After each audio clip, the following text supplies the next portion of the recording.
Burası Muratpaşa.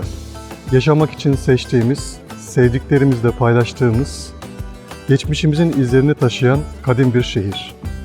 Her şehrin bir manzarası vardır.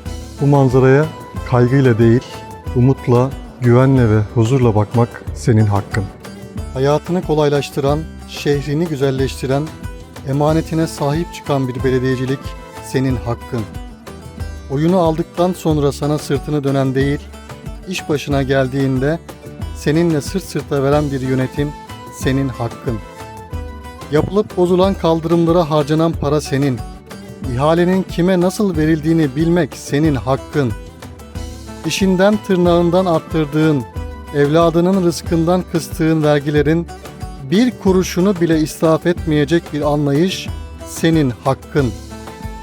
Daha iyi bir yaşam senin hakkın Muratpaşa. Haydi bismillah. Haydi şimdi milli görüş belediyeciliği.